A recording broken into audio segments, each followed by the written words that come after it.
अष्टाध्यायी के तद्धित प्रत्यय प्रकरण पर चर्चा चल रही है और उसी श्रृंखला में कुछ अन्य सूत्रों पर आज चर्चा की जाएगी। उनसे पूर्व मैंने एक सूत्र आपके सामने रखा था, प्रागिताद यत, और ये यत प्रत्यय करने वाला सूत्र था और ये बताया गया था कि ये सूत्र तस्मै हितम, क्योंकि प्राग हिताद बोला, हिताद मीन्स तस्मै हितम का हित लिया है यहाँ पे, और प्राग मीन्स पूर्व, तो तस्मै हितम इस सूत्र से पूर्व और 4 जो 75 ये सूत्र है जो प्रागिदात यत है, इनके बीच में जो भी प्रत्यय कहे गए हैं, जो जिन जिन अर्थों में प्रत्यय कहे गए हैं, उन सब से यत प्रत्यय होता है। जैसा कि मैं पूर्व में भी बता चुकी हूँ आपको कि एक सामान्य प्रत्यय कह दिया जाता है, परंतु उनके बीच में कुछ अपवाद के रूप में यदि किन्हीं शब्दों से कुछ अलग प्रत्यय होते हैं तो यत प्रत्यय ना होकर फिर वो प्रत्यय कहे जाते हैं। तो यहाँ पर भी मैं आपके सामने एक सूत्र प्रस्तुत कर रही हूँ जिसमें कि ये बताया गया है कि यत प्रत्यय किस अर्थ में होता है, क्योंकि यत प्रत्यय तो बता दिया, लेकिन वो प्रत्यय किन किन अर्थों में होते हैं ये हमें भिन्न भिन्न सूत्रों द्वारा पता चलता है। तो ये सूत्र है समान तीर्थे वासी, और इससे पूर्व सूत्र था तत्र साधु, और तत्र साधु का अर्थ होता है कि साधु मीन्स उचित है या हितकारी है, इस अर्थ में यत प्रत्यय कहा गया है। तत्र मतलब सप्तम्यंत से, तो इसलिए यहाँ पर ये बताना अनिवार्य है कि साधु अर्थ अब यहाँ पर उसकी निवृत्ति हो गई है, क्योंकि नया अर्थ दे दिया वासी। वासी मीन्स रहने वाला, तो यहाँ पे इसीलिए कहा साधु रीति निवृत्तम, साधु शब्द की निवृत्ति हो गई, अब उसकी अनुवृत्ति नहीं होगी तत्र साधु सूत्र में से। तो केवल किसकी अनुवृत्ति होगी? तत्र की। और तत्र क्या बताता है? सप्तमी भक्ति में समाप्त होने वाला पद होना चाहिए। तो ये जो कहा इन्होंने सूत्र का अर्थ है कि समान तीर्थ इस शब्द से वासी इस अर्थ में यत प्रत्यय होगा। अब यत प्रत्यय कहाँ से आया हमारे पास? तो यहाँ पे देखिए इस सूत्र की जो संख्या है वो चतुर्थ अध्याय के चतुर्थ पाद का 107 सूत्र है, और मैंने अभी आपको ये बताया है कि तस्मै हितम जो 515 है जिसकी संख्या, उससे पूर्व और 4475 से बाद में जो भी प्रत्यय कहे गए हैं, जिस भी अर्थ में कहे गए हैं, वो यत प्रत्यय ही किए जाएंगे। तो यहाँ देखिए संख्या है आपकी 107, और इन्होंने कहा है कि समान तीर्थ शब्द से प्रत्यय लगना है तद्धित अर्थ में, और वासी इस अर्थ में लगना है। ये नहीं बताया गया कि कौन सा प्रत्यय करना है, तो प्रागिताद यत सूत्र द्वारा यहाँ यत प्रत्यय किया जाएगा। इसलिए सूत्र का पूरा अर्थ होता है समान तीर्थ शब्दात तत्रेति सप्तमी समर्थात। तत्र से हमने क्या जाना? तत्र की अनुवृत्ति आ रही है तत्र साधु में से, तो सप्तमी भक्ति में समाप्त होने वाला होना चाहिए, और वासी रहने वाला इस अर्थ में यत प्रत्यय होता है।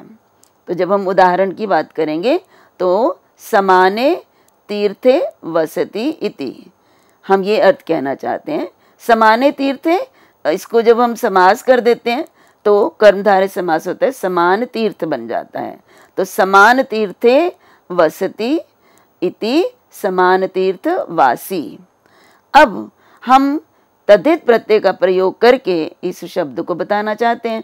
हम ये नहीं बताना चाहते, वाक्य के रूप में नहीं बताना चाहते कि समान तीर्थ वासी है वो, हम एक ही इस समान तीर्थ शब्द से प्रत्यय लगाकर, तद्धित प्रत्यय लगाकर इस अर्थ को कह सकते हैं। और वो कौन सा अर्थ है? प्रत्यय है यत प्रत्यय। तो समान तीर्थ शब्द से यत प्रत्यय लगाकर हम क्या अर्थ बताएंगे? वो व्यक्ति जो समान तीर्थ में रहता है। यहाँ समान तीर्थ अर्थ होता है समान उपाध्याय, समान गुरु के पास जो है उसको तीर्थ को गुरु कहते हैं। तो तीर्थ का अर्थ है गुरु। तो जो एक ही गुरु के आश्रम में रहते हैं, एक ही गुरु के शरण में रहते हैं, उनको समान तीर्थे वासी कहते हैं। और अगर हम तद्धित प्रत्यय लगाकर इसको बताना चाहें तो फिर समान तीर्थ्य ये हो जाएगा। और वो कैसे बनेगा वो मैं भी आपको स्पष्ट करूँगी। तो जब हमने कहा समाने तीर्थे वसति इति और समानम च तत्तीर्थम, ये कर्मधारय समास है और क्या बनता है, समान तीर्थम। और फिर वासी अर्थ में समान तीर्थे इस सप्तम्यंत से यत प्रत्यय होता है। तो हमारे पास क्या बनेगा, समान तीर्थ यत। समान तीर्थे की जो विभक्ति है नी, वो तो लुप्त हो जाती है, तो केवल बचता है समान तीर्थ और उससे यत प्रत्यय लगाते हैं। फिर हमारे पास एक सूत्र है तीर्थे ये, और इस सूत्र का अर्थ है यदि तीर्थ शब्द उपपद हो और उसके परे य से आरंभ होने वाला प्रत्यय हो तो समान को स हो जाता है, समान के स्थान पर स हो जाता है। तो जब हमने कहा समान तीर्थ यत, तो हम यत प्रत्यय है, य से आरंभ हो रहा है और समान के बाद तीर्थ शब्द उत्तर पद है, इसलिए समान के स्थान पर स हो जाएगा। तब हमारा क्या हो जाएगा, स और तीर्थ, सतीर्थ, और यत प्रत्यय किया, यत का यह रहता है, तो यह जो है थ का अ यस्येति च से हम लोप कर देंगे और फिर थ जो है वो हलंत होने के कारण आधा रह जाएगा और हमारे पास सतीर्थ्य ये शब्द बन जाएगा। अब सतीर्थ्य ये तद्धित प्रत्यय लगाकर बना है और सतीर्थ्य उनको कहते हैं जो एक ही गुरु के आश्रम में या एक ही गुरु के पास रहते हों।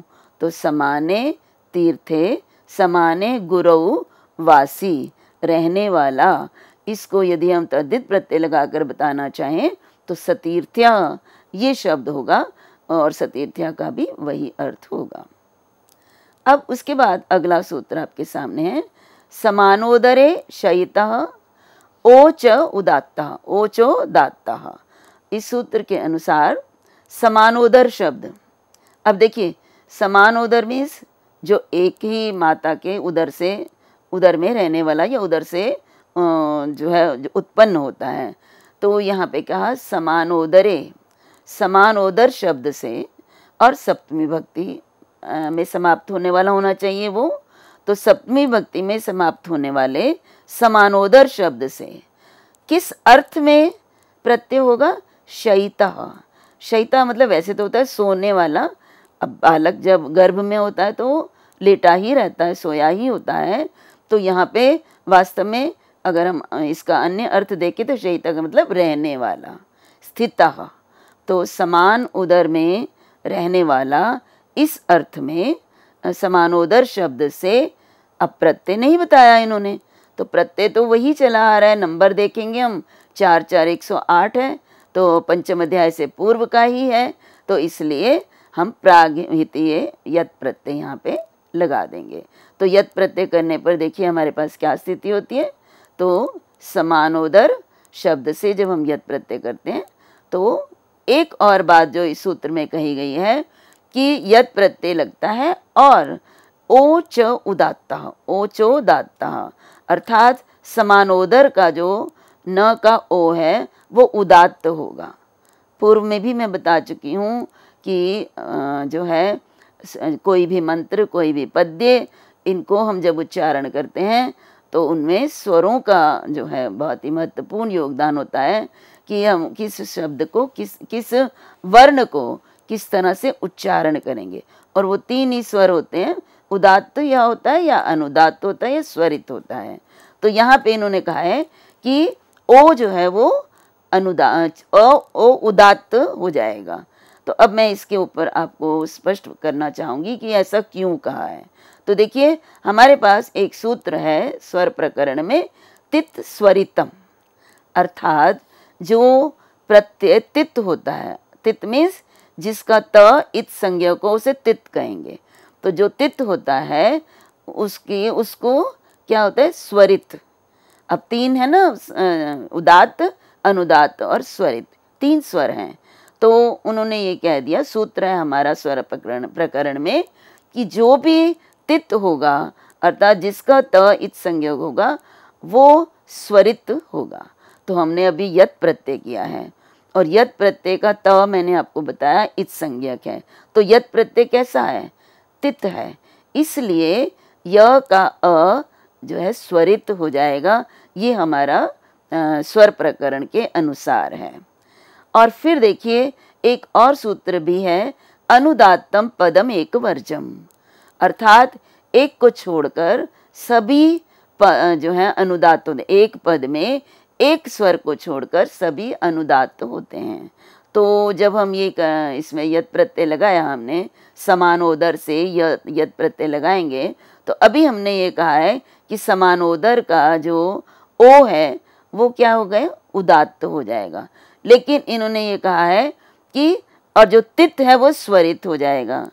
तो यहाँ पे देखिए य को छोड़कर, य का जो अ है उसको छोड़कर बाकी सब जो है क्या है, अनुदात्त होंगे। किसमें, समानोदर्य में। समानोदर से जब हम यत् प्रत्यय करते हैं तो समानोदर्य बनता है, और उस पद में हमारे पास एक नियम है कि जो तित होता है वो स्वरित हो जाएगा। तो यह मैंने कहा य का अ स्वरित हो जाएगा। बाकियों के लिए है अनुदात्तम पदम एक वर्जम, एक को छोड़कर पूरा पद अनुदात है। तो समानोदर्य में स का अ, म का आ और न का ओ, द का अ, ये सब क्या आएंगे, अनुदात कहलाएंगे। किसके अनुसार, अभी जो मैं आपके सामने सूत्र बता रही हूँ, अनुदात्तम पदम एक वर्जम। और वो एक जो है उसको हमने तित स्वरितम से स्वरित कर दिया। किसको किया, य के अ को। तो य का अस्वरित और बाकी सारे अनुदात, ये अभी तक हमने इन दोनों सूत्रों से ये जाना। परंतु अभी जो मैं आपके सामने जिस सूत्र पे चर्चा कर रही हूँ उसमें कहा कि नहीं, इसमें समानोदर शब्द से जब शयिता या स्थिता अर्थ में प्रत्यय करते हैं तो जो ओ है वो उदात्त होगा। तो देखिए हमारे जो पूर्व सूत्र हैं उनके अनुसार पूरा पद अनुदात्त होना चाहिए, य को छोड़कर, य के अ को छोड़कर।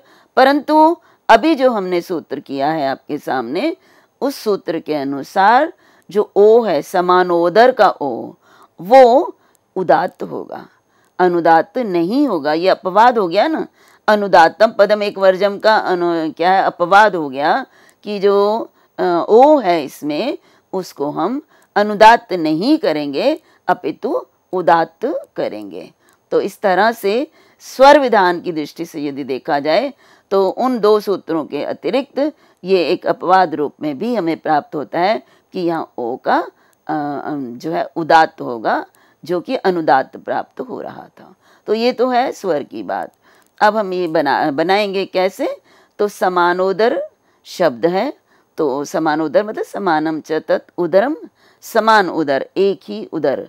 तो एक ही उदर में जाता पैदा होने वाला, मतलब सगा, जब कहते हैं एक ही माँ से उत्पन्न होने वाले जो संतानें हैं वो सोदर, समान उदर कहलाती हैं।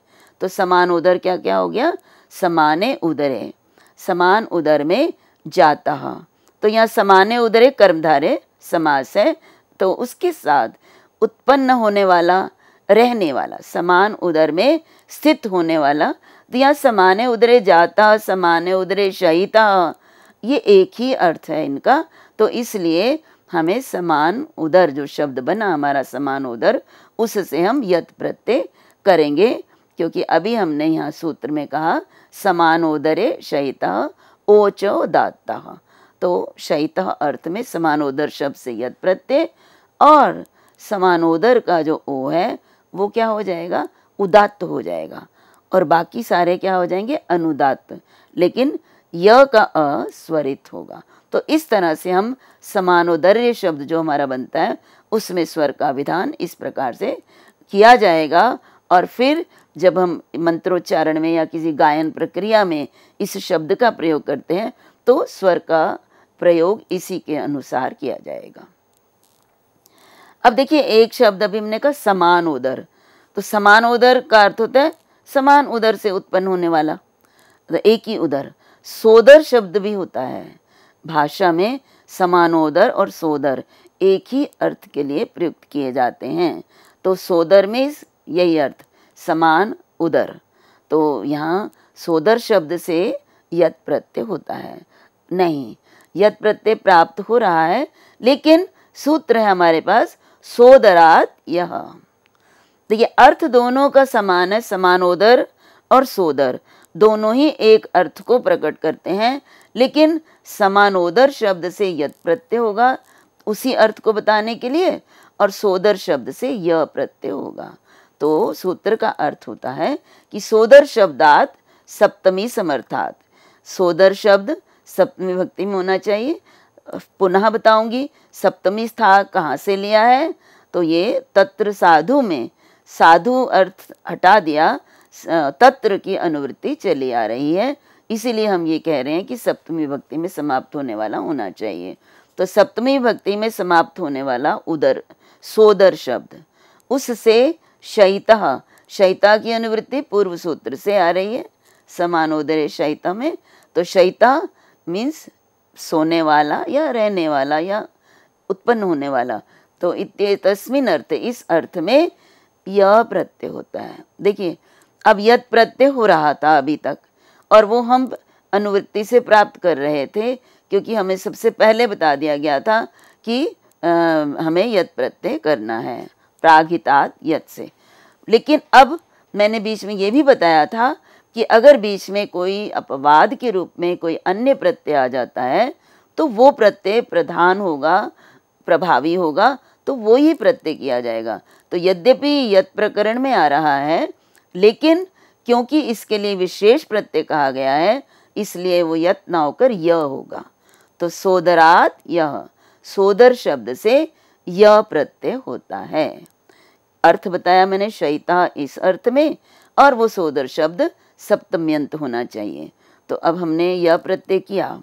अब ये ध्यान रखिए कि यह प्रत्यय और यत प्रत्यय दोनों में ही यह शेष बचता है। तो फिर यहाँ यह प्रत्यय करने का क्या प्रयोजन है ये भी मैं आपको बताऊंगी, लेकिन अभी मैं आप इस जो सूत्र का जो प्रमुख अर्थ है उस पर आती हूँ। और उसके बाद का विभाषोदरे एक सूत्र है, तो इस सूत्र से क्या होता है कि य से आरंभ होने वाला प्रत्यय यदि परे हो तो पहले ही समान के स्थान पर जो है स हो जाता है। तो सोदरात जो सोदर शब्द है उससे य प्रत्यय किया जाता है। तो सोदर शब्द का भी तो अर्थ है समाने उदरे जाता। तो वहाँ समाने उदरे जाता, तो मैंने कहा समान उदर बनता है, समान उदर, लेकिन यहाँ पर समाने उदरे जाता में सोदर बना है, सोदर भी बनता है। तो सोदर कैसे बना, समान उदर को सोदर कैसे कर दिया, और अर्थ दोनों का एक है, तो उसके लिए सूत्र है विभाषोदरे। अर्थात यदि उदर शब्द परे होता है तो समान को विकल्प से स प्रत्यय लगने से पहले ही कर दिया जाता है।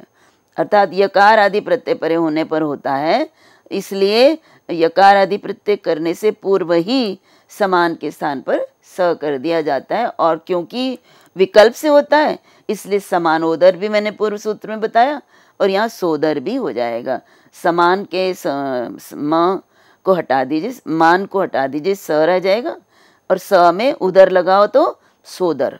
तो सोदरे शयिता, इस अर्थ में यहाँ पे सोदर शब्द से य प्रत्यय करना, ये ध्यान रखिए। अब यह प्रत्यय करने का प्रयोजन अभी आपको बताती हूँ। तो समानोदरे शयिता सोदर्यो भ्राता, मतलब समान उदर से उत्पन्न होने वाला सोदर भाई ही हो सकता है ना। तो सोदर्यो भ्राता, तो एक ही उदर से उत्पन्न होने वाला भाई, सगा भाई। और यहाँ ओच उदात्ता इति ना अनुवर्तते, ये भी ध्यान रखिएगा कि जो पूर्व सूत्र में कहा ओच उदात्त, समान उदर का जो ओ है वो उदात्त हो जाता है, लेकिन यहाँ पर क्योंकि समानोदर को सोदर कर दिया गया है, तो यहाँ पर यदि कहें कि यहाँ पर भी सो का ओ जो है वो उदात्त हो जाए, ये नहीं है, उसकी अनुवृत्ति नहीं होगी। यकारे स्वर समाने उदरे जाता, और यकार पर स्वर होगा, यह जो प्रत्यय उस पर स्वर किया जाएगा और ओ को उदात्त नहीं किया जाएगा। तो यहाँ पे देखिए समाने उदरे जाता वैसा ही विग्रह होगा जो पहले वाले का है, लेकिन यहाँ पर समान के स्थान पर स कर दिया, तो स उदर, अ और उ मिलकर ओ, और यह सौंदर्य, ये रूप बनेगा। तो सौंदर्य का भी वही अर्थ है, समानोदर्य का भी वही अर्थ है। तो अब हम आगे अगला सूत्र करेंगे। अब अगला प्रकरण हमारा जो है वो क्षयद विधि प्रकरण है। देखिए वहाँ पे हमारा पूर्व प्रकरण हमारा समाप्त हो गया, यत प्रत्यय का जो अधिकार चल रहा था तो वो हमारा प्रकरण अब समाप्त हो गया। अब जो हमारा अगला प्रकरण है इसको कहते हैं क्षयद विधि प्रकरण। अब क्षयद विधि में देखिए छ और यत दो प्रत्यय बताए गए हैं। तो यहाँ पे ये बताया कि ये प्रकरण इसमें छ और यत प्रत्यय से संबंधित जो है विधान बताया गया है। देखिए हर जितने भी प्रकरण हमने पढ़े हैं उनमें एक ही प्रत्यय का विधान है, लेकिन यहाँ पर दो प्रत्ययों का विधान है। तो इसका प्रयोजन क्या है? देखिए मुख्य रूप से तो छ प्रत्यय है, छ प्रत्यय होगा अगले प्रकरण में जो भी सूत्र आएंगे इस प्रकरण में, लेकिन यत प्रत्यय भी होगा।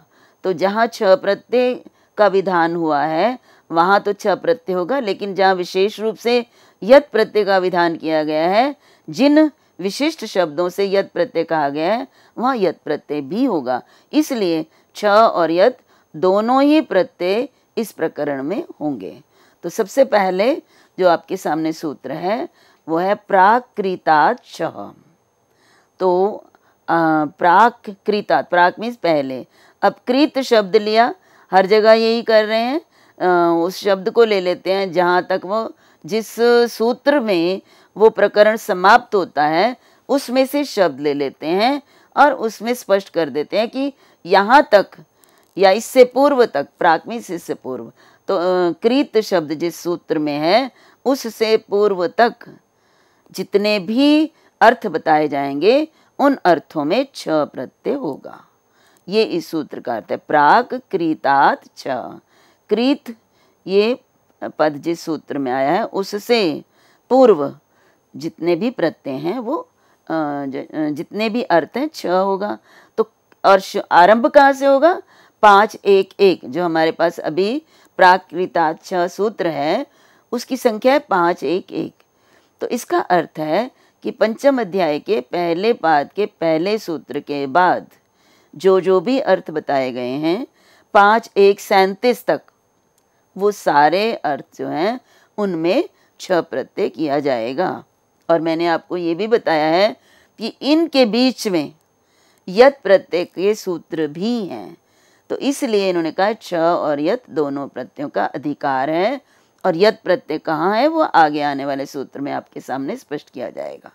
तो इन्होंने कहा तेन कृतम इति वक्ष्यति, बताया जाएगा, और प्राग एतस्मात् यान इत ऊर्ध्वम अनुक्रमिष्यामः छ प्रत्ययस्तेष्वधिकृतो वेदितव्यः। तो जैसा कि मैंने आपको हिंदी में स्पष्ट किया कि इस सूत्र से, ये तेन कृतम सूत्र से पूर्व जितने भी अर्थ हैं उनमें जो प्रत्यय अगर करना है तो वो छ प्रत्यय ही किया जाएगा। वक्ष्यति तस्मै हितम, अब जो है तस्मै हितम सूत्र है। देखिए अभी हमने कहा ना कि इस सूत्र से लेकर इस सूत्र तक छ प्रत्यय होगा, लेकिन किन अर्थों में होगा? तो जैसे एक सूत्र का उदाहरण आगे अभी आएगा, पंचम अध्याय के पहले अध्याय का 5वां सूत्र है और उसमें अर्थ बताया कि तस्मयी हितम।